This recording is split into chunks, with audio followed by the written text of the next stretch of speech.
Perfect.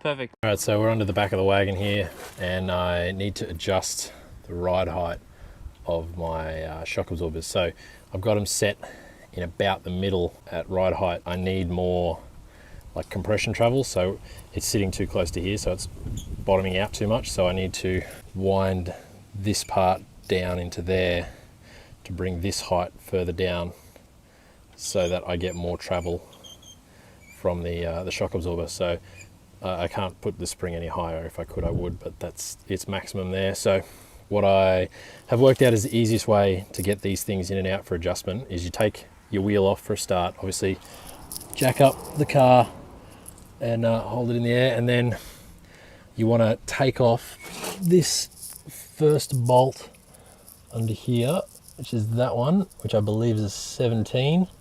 So it's a little bit tricky to get to, but you can get to it if you have the right tools. So undo that 17 first, and then you can compress this a little bit and bring it out this way and get it away from up under there.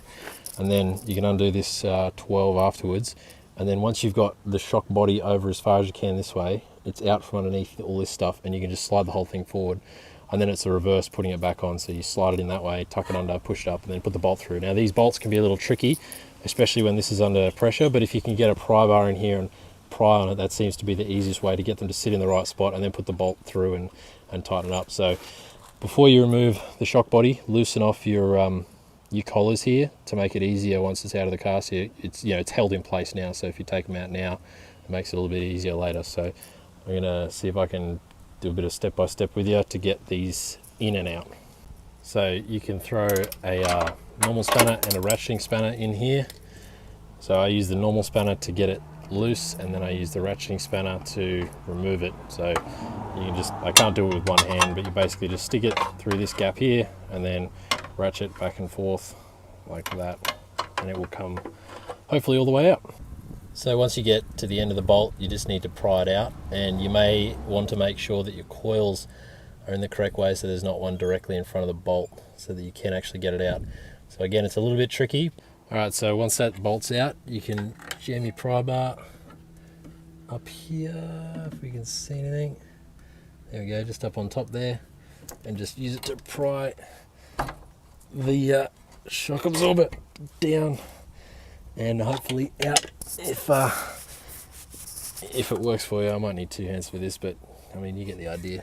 You just want to pry it down and over to this side. All right, so it doesn't quite make it all the way over to this side because it runs into the brake caliper just here. So it's up to you. I guess you could take the brake caliper off if you want, but there's also a pocket just here to the left if you're facing, like if you're looking at the rear of the car, to the left of where it mounts, and that will allow you to get this off relatively easily. So if we just pop this back into the hole, and then we should be able to get this off easy. All right, so you just buzz off the 14 at the bottom, and then you can see the whole shock should come out relatively easily. And just a little bit more, hopefully. So if we can, there we go, bring that into this front cavity, and then look at that, comes off nice and easy. So first couple of times I did this, I did it all sorts of different ways, and none of them really worked this well. So yeah, the wheel off, top bolt first, move it out of the way, then this bottom bolt, and then putting it back on is the reverse. So you put the bottom on first, compress it a little bit, and then you can sort of like go down across and up into its hole. All right, so when I first installed these, I had them set all the way at the lowest, but I also had the spring seat not quite as high as you could make it, and they bottomed out a lot. That was also on the bump stops because I didn't cut them enough.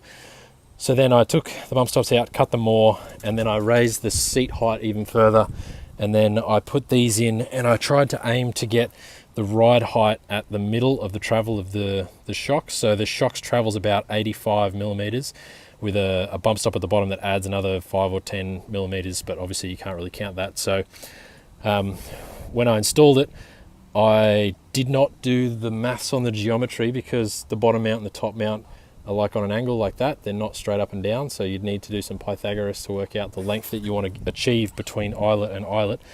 But what I worked out to get it roughly close was pretend this is the lowest installed height of this mounting seat with the thread going down and bottoming out in here. I ended up having a 20mm gap between here and here, and that worked out pretty well if it was just me in the car. It gave good bump and rebound, but if I put any more, like if I put another person in the car and went over a half decent bump, all of the roads in my town are terrible, it would bottom out immediately. So the this part would bump into the bump stop that's inside of here. So I did not want to run that anymore. So what I'm going to do is I'm just going to go for maximum compression. So when this comes down, I'm going to go for the maximum distance I can for that and not worry about it going the other way. So what I'm going to do is bottom this mount out by moving it up the 20 centimeters that I moved it down before. And once I've got it down that far, I'll drive it and see how it performs, and then if I want to, I'll bring it up 5mm at a time. So that's my plan, and it's pretty easy. Once you get this collar loose, you just sort of hold on the end and just rotate it down. It's just that simple. There it is. So that's as far down as it goes, and then you just need to line up your eyelets. So the top one, it's got to be in the same, they're pretty close now, same plane as the bottom one. And then you can install it again. And then once it's installed, don't forget to lock this collar back down onto that one, and so that it doesn't move away. One other thing to note on these is the adjuster at the top here. So this has a click adjuster, so you can hear it clicking. Actually, let me see. There we go. You can hear that. So this has about 24 clicks. So so far, the people who've run this setup recommend about 16 clicks. I don't know what height or whatever they use, but I go all the way to the left. So twisting it, sorry, that's all the way to the right. So I go all the way to, say, hard, for example.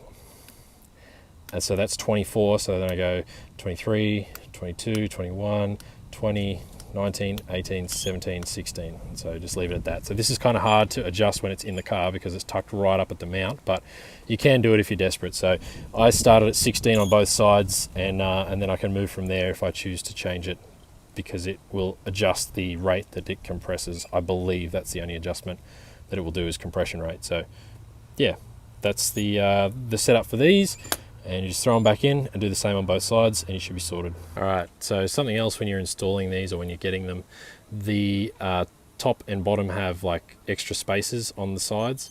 So these ones are encapsulated or vulcanized together, so you trim them down with a grinder. And then the other end are just these two little spaces.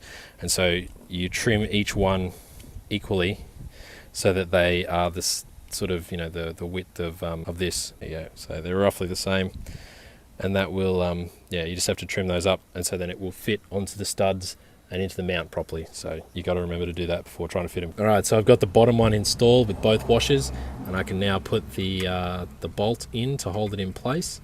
And then at the top, it's in the wrong pocket, which is good. It means that I can install the bottom nice and easily when it's like that. So now I just need to get my pry bar and pry somewhere that won't get too damaged to get it over into this side, and then use the pry bar again to manipulate it into its spot and throw the bolt back in.